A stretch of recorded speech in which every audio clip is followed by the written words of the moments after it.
우리가 꼭 기억해야 할 매일경제신문 기사 어떤 것들이 있는지 조간 브리핑을 통해서 살펴보겠습니다. 한 발 빠르게 시장 이슈들 함께 체크해 보시길 바라겠고요. 오늘 이 시간에는 인사이트K의 배종찬 연구소장과 함께하겠습니다. 소장님 안녕하세요. 안녕하십니까? 네, 오늘도 신문 기사를 보니까 다양한 이슈들이 담겨져 있는데요. 하나하나씩 얘기를 나눠보겠습니다. 네, 첫 번째 내용은 매일경제신문 1면으로 짚어보도록 하겠습니다. 네, 헤드라인부터 체크를 해볼게요. 앞서서 이제 최영주 소장님도 언급을 해주고 가셨는데요. 혁신 없는 한국, 애플, 이 코스피 시총 추월할 판이라는 제목의 기사입니다. 내용을 좀 자세하게 들여다보면요. 애플과 마이크로소프트 등 미국 기업 하나의 가치가 코스피 전체 시가총액에 육박하고 있다는 내용입니다. 이거야말로 이제 한국 증시의 굴욕이 아닐까 싶습니다. 국내 증시는 잘 아시다시피 삼성전자에 대한 의존도가 굉장히 크고 이 외국인 수급에도 좌지우지되는 경향이 과합니다. 이 미국의 한 기업과 한국 증시가 비교당하는 상황까지 벌어지게 됐는데요. 한국에서는 이제 혁신적인 기업들이 상대적으로 부족한 건지, 그러면 최근에 애플이나 마이크로소프트 등 미국 기업들은 어떻게 약진을 하고 있는지 궁금하네요, 소장님. 시총 굴욕 또는 코스피 굴욕 이런 이야기가 나올 수밖에 없는 상황인데요. 이 애플, 마이크로소프트 이런 미국의 기업 하나가 우리의 코스피 시총과 맞먹거나 곧 추월할 가능성도 있다는 거예요. 상당히 우리에게는 안타까운 소식인데, 이 말 그대로 글로벌 기업 하나에 추월당할 위기에 처해 있는 주식회사 코리아의 현 주소를 적나라하게 보여주고 있는 것인데, 이 애플, 마이크로소프트 이런 글로벌 기업이야 우리가 그동안 꾸준한 성장을 해왔던 것은 익히 알고 있는 사실이에요. 그런데 우리 주식시장은 왜 그러면은 제대로 꾸준한 성장을 못했느냐. 그러니까 지금도 지난달이죠. 24일 이후에 2100선도 회복을 하지 못하고 있고, 또 대외 변수에 우리 코스피 지수는 계속해서 흔들리고 있는 상황인데, 이러한 글로벌 경기 침체 와중에도 혁신 기업이라고 하는 미국의 애플, 그리고 MS, 마이크로소프트는 지속적인 성장을 하고 있다는 것이거든요. 그런데 이 애플 같은 경우에 주가가 조금만 더 올라가게 되면 우리 코스피 전체 시총을 추월할 그럴 가능성도 지금 열려 있는 거고, 그렇다 보면은 정말 시총 굴욕 또 코스피 굴욕, 이것이 말처럼 우리에게는 상당한 위기가 되고 있는 상황으로 보입니다. 그러면 이제 미국과 국내 증시를 비교해 봤을 때 어떤 차이점들이 있는 건가요? 그러니까 미국 기업의 환경을 보면 트럼프 대통령이 들어서서도 계속해서 창업을 할 수 있는 환경, 이른바 스타트업 환경이 너무나 좋거든요. 그러다 보니까 새로운 기업들이 지난 20년 계속 생기는 겁니다. 새로운 강자가 나타나고 또 혁신 기업이 나타나는데, 그렇기 때문에 미국의 경우에는 그런 환경을 만들어줍니다. 법인세도 인하를 했죠. 그러다 보니까 외국에 있는 기업까지, 자국의 기업까지 불러들인다. 이른바 리쇼어링이라는 이야기를 하거든요. 과거에는 해외의 값싼 노동력 때문에 나갔던 옵쇼어링의 이 경제 정책이 리쇼어링을 할 수 있도록 뒷받침이 되고 있다는 것인데, 우리의 경우에는 이창진 앵커께서도 방금 전에 지적을 했듯이 삼성전자 의존도가 너무 높잖아요. 전체의 5분의 1이 이 삼성에 의존을 하고 있다는 것도, 그렇다 보니까 반도체 업황에 따라서 우리 코스피 지수는 이리 흔들 저리 흔들하고 있는 상황인 것이고, 또 우리는 또 미국과 중국의 여러 가지 이 경제 환경 자체가 위협받고 있는 상황인 거에 비하면, 또 미국의 경우에는 혁신 기업들이 계속해서 등장을 하고 있습니다. 4차 산업의 강자들, 이런 것들이 결과적으로는 정부가 어떻게 대응을 하고 있느냐. 오늘 조간 브리핑을 집중적으로 말씀드리는 것이 기업의 환경과 정부 정책이 얼마나 중요하냐. 기업 제대로 할 수 있게끔 규제를 확 풀어주느냐 안 풀어주느냐에 따라서 완전히 환경이 달라지거든요. 그렇기 때문에 SK그룹 같은 경우에도 의약품 이 위탁 생산회사를 왜 미국에다가 법인을 만들고, 그리고 현대차의 차세대 전략이 자율주행차 아니겠습니까? 자율주행차 기술개발법인도 미국에 설립하는 환경, 우리가 이것을 그냥 간단하게 그럴 수도 있다고 봐서는 안 되겠습니다. 그게 혁신 있는 기업이 만들어지는 환경이 조성돼야 되는 거네요. 그렇죠. 알겠습니다. 혁신 없는 한국이라고 푸념할 게 아니라 정부 입장에서도 그런 환경을 만들어 나가는 게 상당히 또 중요하다라고 얘기를 해주셨습니다. 네, 조간 브리핑 첫 번째 기사는 매일경제신문 기사 1면으로 살펴봤습니다. 이번에는 4면으로 한번 가볼게요.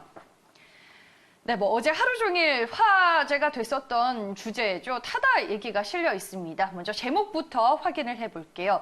뭐 그랩, 고잭, 이 차량 공유 10조 공룡 질주하는데 시동 꺼지는 타다라는 제목입니다. 네, 기사 내용을 좀 확인해 볼게요. 네, 타다가 운행 1년여 만에 검찰에 기소가 되는 등 한국의 차량 공유 기업들의 순환사가 이어지고 있다는 내용이 담겨 있습니다. 뭐 그랩이나 고잭 등 동남아시아 차량 호출 서비스 기업들과 타다를 포함한 국내 차량 공유 서비스가 상당히 비교되는 상황에 놓여져 있습니다. 기업 가치 측면에서는 한국이 상대적으로 뒤처지고 있다는 생각도 드는데 뭐 그랩이나 고잭 타보셨어요, 소장님은? 그랩이나 고잭을 일단 네. 이 외국을 나가야 네. 말레이시아나 또 인도네시아 쪽으로 가야 이제 탈 수는 있는데 네, 저는 이제 베트남에 갔을 때 그랩을 항상 이용하거든요. 아, 굉장히 편하더라고요. 또 이 해외여행 하신 걸 은근 잘하네. 아, 네, 그런 건 아니고요. 그러면 이제 그랩이나 고잭 등 동남아시아 차량 호출 서비스 기업들이 어떻게 지금 성장을 하고 있는지가 굉장히 궁금하네요. 그러니까요. 네. 베트남에서도 보셨는데 왜 우리 브랜드가 아시아 시장에서는 진출하지 못했을까? 우리는 바로 이런 고민을 해야 되는 네. 시점인 것이거든요. 말씀하셨던 대로 말레이시아의 그랩, 그리고 인도네시아의 고잭, 또 인도의 올라, 이게 3인방입니다. 이들의 가치가 지금 정말 쑥쑥 성장을 하고 있는 마당에 과연 우리의 이 공유 경제, 공유 교통, 성차 공유 시장의 환경은 어떻게 돼 있냐? 지금 아시아 시장은 급성장을 하고 있고 이들이 유니콘, 그러니까 10억 달러 상당의 기업 가치를 가지고 있는 비상장 기업, 네. 자산 가치를 가지고 있는 비상장 기업을 유니콘이라고 하거든요. 우리 익히 들었던 이제는 이건 100억 달러입니다. 이상이면 바로 데카콘이라는 소리를 듣는 기업들이 공유 경제 시장에서 나타나고 있다는 것이거든요. 그런데 하나씩 살펴보게 되면 그랩만 하더라도 굉장히 초라하게 시작을 했어요. 2012년에 말레이시아에서 이 모바일 애플리케이션 마이 택시로 이제 시작을 했습니다. 택시 호출 서비스로. 그런데 이런 기업들이 얼마만큼 사업의 영역을 확장하냐 하면은 단순히 이런 공유 교통 시장뿐만이 아닙니다. 심지어는 우버의 동남아 시장을 통째로 그랩의 경우에는 인수를 했고 또 차량뿐만 아니라 모바일 결제 시스템인 그랩페이를 통해서 음식 주문 배달, 또 킥 서비스, 금융 서비스까지 진출을 하는 겁니다. 네. 그러니까 이 기업의 가치가 그냥 낮은 단계에 머물러 있을 수가 없는 거죠. 지금 벌써 이 기업의 가치를 알아보고 일본의 소프트뱅크, 중국의 또 디디추싱, 또 심지어는 우리 현대차 그룹과 SK그룹 전 세계적인 글로벌 투자가 이루어지고 있는 겁니다. 그러다 보니까 이 기업의 가치가 데카콘, 100억 달러 상당의 비상장 기업, 이런 가치 평가를 받고 있는 것인데 동남아에서는 최대의 O2O, 그러니까 온라인 투 오프라인, 온라인에서 오프라인 시장까지 연결되는 최대 공유 경제, 공유 성차 기업으로 이 성장을 한 것이죠. 근데 이런 것뿐만 아니라 고잭의 경우에는 인도네시아인데 인도네시아는 인구도 벌써 3억 명이에요. 네. 그러니까 이만큼 그 인구를 바탕으로 해서 성장을 하고 있는 것이고 마지막으로 이제 인도의 올라, 인구가 인도 인구가 13억 명이잖아요. 그러니까 어마어마하죠. 이 인구를 바탕으로 해서 하고 있는데 우리 현대차 그룹도 이 올라에 투자를 하고 있는 정도이거든요. 근데 네. 지금 가장 핵심은 뭐냐? 바로 이러한 공유 성차 시장 이 기업들에 대해서 이 국가들이 완전하게 선활성화 후 관리, 우리와는 정반대인 거죠. 자, 풀어줍니다. 규제를. 풀어줘서 마음껏 이 사업의 영역을 확대할 수 한 다음에 뭔가 부작용이 생기면 후 관리하는 형태인 거죠. 그러니까 이 기업들이 마음 놓고 성장을 할 수 있는 환경이 만들어져 있는 겁니다. 그러니까 그 네. 자산 가치도 지금 계속해서 올라가고 있는데 여기서 중요한 거는 이 동남아 국가들이죠. 그러니까 말레이시아, 인도네시아, 또 인도 최소한의 규제를 이야기합니다. 그런데 우리는 어떻습니까? 지금 먼저 공유교통을 해보겠다 그러면 택시업계의 반발에 부딪혀서 지금 사법 처리를 당할 직면에 처해 있거든요. 완전히 다른 환경. 그렇기 때문에 공유경제 스타트업을 육성하는 국가와 아닌 우리의 현실을 그대로 보여주고 있습니다. 네, 우리나라와는 정말 상황이 정반대다라는 생각이 듭니다. 말씀해 주셨다시피 한국의 차량 호출 서비스 기업인 타다 같은 경우에는 규제 강화와 더불어 뭐 전일에는 검찰 수사 소식까지 전해졌습니다. 지금 타다는 어떤 상황에 놓여 있는 건가요? 그 28일 날 있었던 일이거든요. 그러니까 이게 택시업계에서 계속해서 반발하고 여의도에서 집회를 하다 보니까 결국 검찰에서 서울중앙지검이 불구속 기소를 했습니다. 그래서 이 타다의 이 소카 대표죠. 소카 대표인 이재용, 그다음에 타다 운영자회사인 VCNC 이 박재욱 대표가 불구속 기소가 됐습니다. 여기에 자동차 운수사업법을 위반했다는 거잖아요. 그런데 여기서 보면은 그동안 1년 정도는 허용을 했습니다. 맞아요. 이게 어떤 경계선이냐면 합법적인 렌트카 스타일이다라고 해서 1년간 운영을 해왔는데 지금에 와서는 검찰이 불구속 기소를 한 것은 이거는 불법 콜택시 서비스를 해왔던 것이다.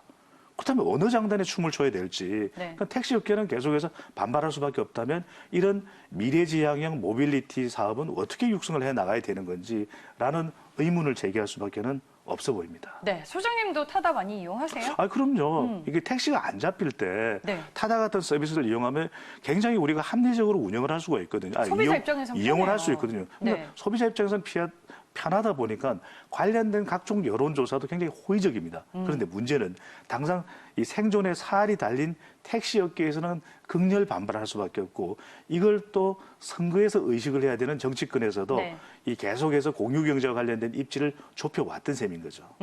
이게 참 조율하는 게 가장 힘든 것 같다라는 생각이 드는데 네. 그러면은 타다 외에 한국의 공유 모빌리티 서비스는 어떤 것들이 더 있을까요? 이미 이창재 앵커 잘 아실 거예요. 이게 네. 공유 이 교통 그러니까 모빌리티 서비스를 할 수 있는 환경이 안 된다는 겁니다. 그러니까 글로벌 브랜드였던 우버가 이미 철수를 해버렸죠. 네. 그리고 카카오 모빌리티도 지난해 12월에 보였는데 보이자마자 또 업계의 반발이 있었습니다. 그러다 보니까 사실상 또 전면 중단이 된 상태고 또 많이들 이용해왔던 것이 플러스라고 하는 서비스가 있었어요. 이게 굉장히 그 앱상으로 잘 이용을 할 수가 있었던 건데 이것 자체도 사실상 이 불능상태입니다. 왜냐하면은 출퇴근 시간만 하라는 거예요. 그러면 출퇴근 시간만 해서 이것이 사업적인 수익성이 이제 없다라는 겁니다. 그러면 이것을 멈출 수밖에 없는 그런 상황에 도달했다라는 것이죠. 네.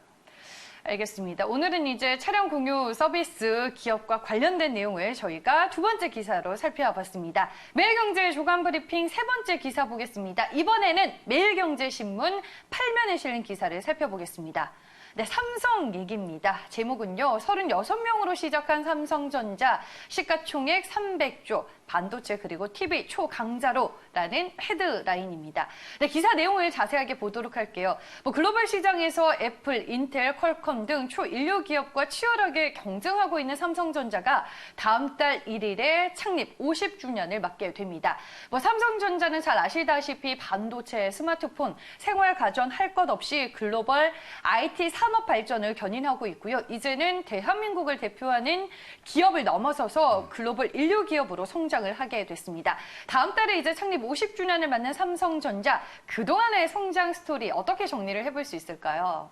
어떤 기업이 잘 나가나 보여주는 모범이 바로 삼성이다. 네. 삼성 이야기를 너무 많이 한다고 어떻게 생각하실지 모르겠는데 이야기를 할 수밖에 없습니다. 제가 하나 에피소드를 하나 소개를 해드리면 25년 전에 첫 직장 생활을 하는데 직장 동료가 계속해서 삼성 주식을 월급을 달 때마다 사요. 그래서 네. 왜 사지? 그냥 예금을 하면 될 텐데. 근데 지금 와서는 후회가 돼요. 해안이 있으셨군요, 그분은. 네. 그러니까 이 삼성전자가 시작은 굉장히 초라하지 않았습니까? 그렇지만 지금은 전 세계가 주목하는 글로벌 기업이 됐다는 것이죠. 심지어는 메모리, 그다음에 TV, 스마트폰, 냉장고, OLED 이 세계 1위입니다. 그리고 이 브랜드로는 세계 6위, 이 인터 브랜드에서 발표를 한 내용을 보면 그럴 정도로 전 세계적인 이제 기업, 한국의 기업이 아니라 글로벌 기업이 된 것이고요. 그만큼 이 삼성전자가 이제 50주년을 맞이를 하게 되는데 다음 달 1일입니다. 근데 1969년 삼성전자 공업으로 출발을 했습니다. 네. 근데 이때만 하더라도 36명. 36명의 직원이에요. 이렇게 시작을 했던 삼성전자가 지금은 인력이 10만 명이 넘습니다. 이 본사 인력만요. 그러니까 얼마만큼 성장을 했는지. 근데 이 성장을 가만히 보면 그 변곡점이 있었습니다. 그러니까 1983년 다 주변에서 반대를 했어요. 아니 왜 무리하게 아직도 개발도상국 정도의 수준의 나라에서 어떻게 반도체를 생산한다면 이때 밀어붙여서 바로 반도체 사업에 뛰어들지 않았습니까? 네. 그 다음에는 우리가 주목해야 되는 것이 96년이지 않았습니까? 그죠? 3년이죠. 93년. 네. 이건희 회장이 그 발언했던 걸 기억하실 겁니다. 다 버려라. 다 버려라. 마누라 빼고 자식 다 빼고 바꿔라. 다 바꿔라. 이 이야기를 하면서 네. 신경영 선언을 했던 것. 이러면서 또 한 번 도약할 수 있는 계기를 만들었고 우리가 굉장히 인상적이었던 것이요. 구미 공장에서 불량 휴대폰을 불태우지 않았습니까? 그만큼 네. 품질 경영을 이야기했던 것이 오늘날 삼성이 있는 것이고 이제는 2030년 비메모리 분야뿐만 아니라 비메모리 분야에서도 세계 1위를 달성하겠다. 바로 시스템 반도체 분야에서 세계 1위를 하겠다는 2030 비전선언. 바로 이것 자체가 그동안 삼성전자가 걸어온 길이 되겠습니다. 네, 대한민국 역사와 그야말로 함께하고 있는 기업이 이 삼성전자다라는 생각이 듭니다. 삼성전자의 주가 흐름 확인을 해보겠습니다. 일단은 올해 3분기 실적 발표 이후로 주가의 반등세가 확인이 됐고요. 4분기 실적 개선 기대감 속에 주가가 5만 원 선을 또 탈환하기도 했습니다. 삼성전자의 주가는 전일 0.39% 밀리며 5만 1,100원에 마감이 됐습니다. 최근에는 5만 2천 원 선까지 터치를 하며 신고가 행진을 펼치기도 했었는데요. 향후에 이제 주가 상승에 대한 전망이 우세합니다. 최근에 증권사들은 삼성전자에 대한 목표 주가를 6만 원대까지 또 상향 조정하기도 했습니다. 그러면 삼성전자가 이렇게 글로벌 인류 기업으로 성장할 수 있었던 그 구체적인 배경은 뭐가 있을까요? 기업 환경하고 정부 네. 대응을 말씀드리는데 삼성이 이만큼 비약적 성장을 하는데 정부도 상당히 역할이 있었습니다. 그런 기업 환경을 만들어줬던 것이고 또 하나는 삼성전자 스스로 잘 나갈 때 미래를 대비한 겁니다. 우린 보면 잘 나가면 끝까지 잘 나갈지 생각하고 미래 대비를 안 하는데 네. 비해서 지금 삼성전자는 무슨 이야기를 하냐면 50주년이 되는 마당에 비상 경영을 해요. 우리나라에서 제일 잘 나가는 기업이 비상 경영 체제에 돌입했다라는 것 참 우리가 낯설게 들리기도 하지만 그만큼 미래에 대한 대비가 철저하다. 이것이 바로 삼성전자의 힘이 되는 것인데 해결해야 될 과제는 많습니다. 메모리 반도체를 비롯해서 TV 세계 1위를 차지하고는 있지만 디스플레이까지 그럼에도 불구하고 지금 여러 가지 불확실성이 커지고 있거든요. 미중 무역 전쟁도 있죠. 한일 또 경제 갈등도 있죠. 이런 상황에 대비하는 그런 경영을 하고 있다는 것이고 또 하나 중요한 것이 이런 위기를 확보할 때 한 박자 빠른 투자를 합니다. 미래에 대비하고 또 그래서 다른 투자를 통해서 새로운 성장 동력을 만들어 가는데 5G, 바이오, AI에 더 많은 투자를 하고 있는데 하나 복병은 있습니다. 이 이재용 부회장의 재판이거든요. 과연 이것이 어떤 영향을 미칠까? 그럼에도 불구하고 중요한 것은 삼성이 그동안 오너리스크가 있음에도 시스템 경영을 통해서 그것을 극복했다는 점은 또 한번 주목해 볼 필요가 있겠습니다. 네, 그래도 이제 이건희 회장의 정신을 이재용 부회장이 이어받으면서 현실에 안주하지 않는 삼성입니다. 삼성전자가 현재 끊임없이 추구하고 있는 변화와 혁신은 어떤 것들이 있나요?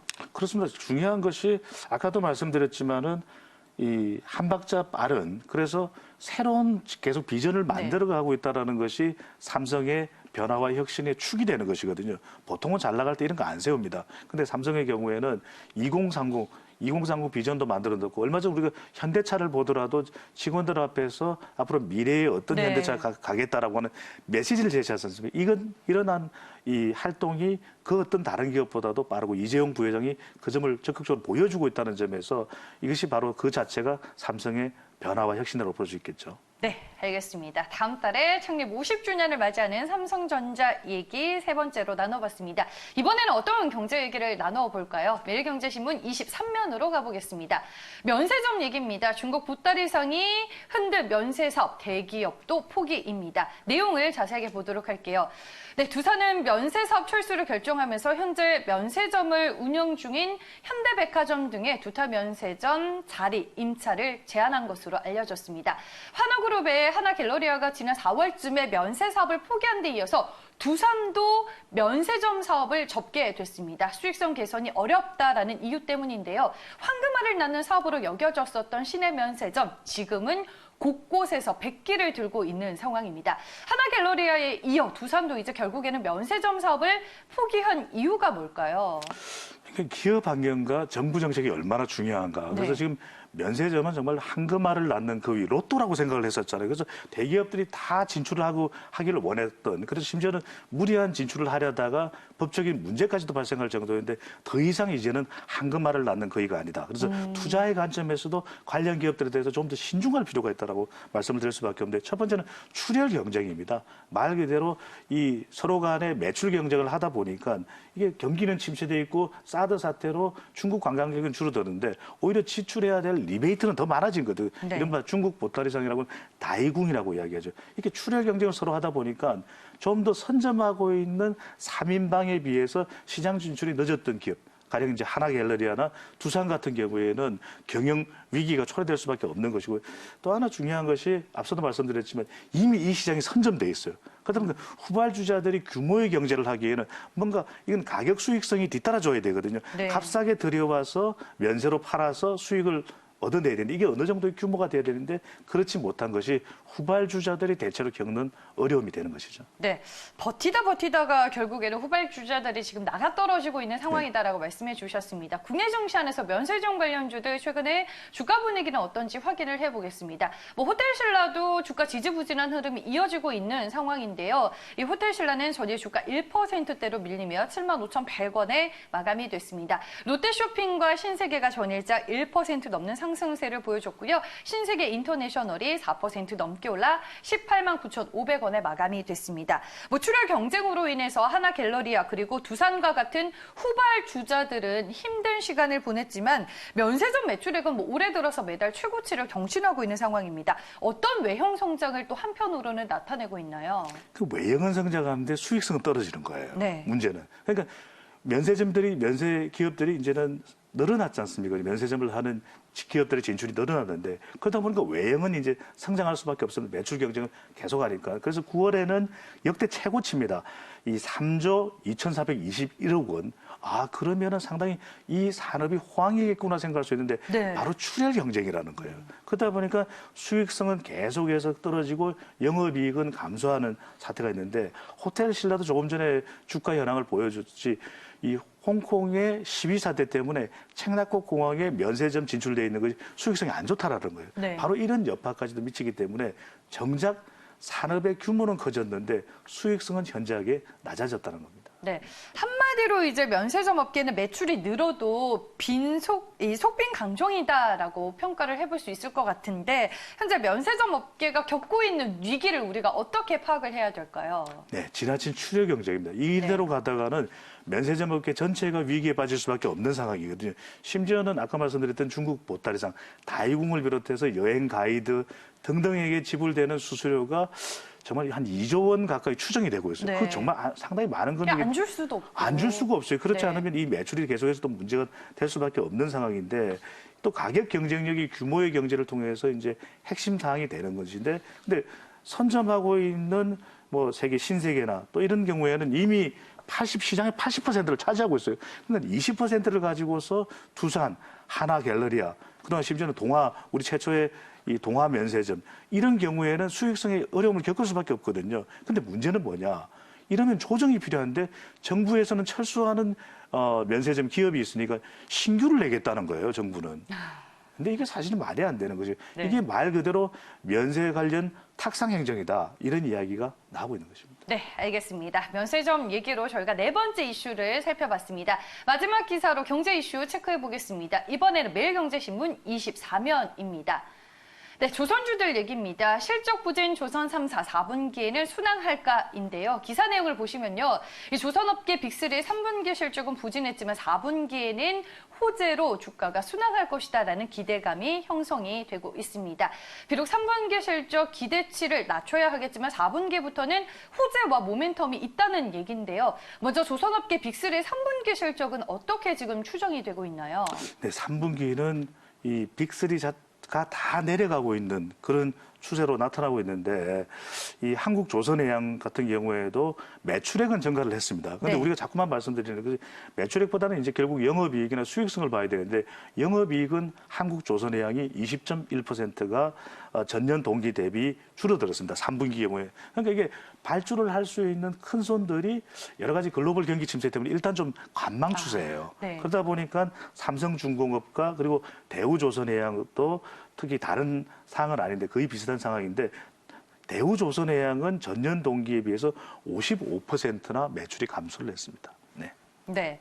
뭐 전체적으로 이제 3분기에 아쉬운 실적을 가져갈 수밖에 없는데 하지만 4분기는 다행히도 실적 개선이 전망이 네. 되고 있습니다. 수주 모멘텀을 비롯해서 다양한 호재들이 대기하고 있는데 어떤 기대감이 있을까요, 그러면? 4분기는 좀 주목을 해보실 필요가 있습니다. 왜냐하면 그동안 관망세였는데 우리가 4분기가 괜찮을 것은 지난 8월 달입니다. 8월 달이면 이제 2분기가 되나요? 3분기가 되겠죠. 그죠?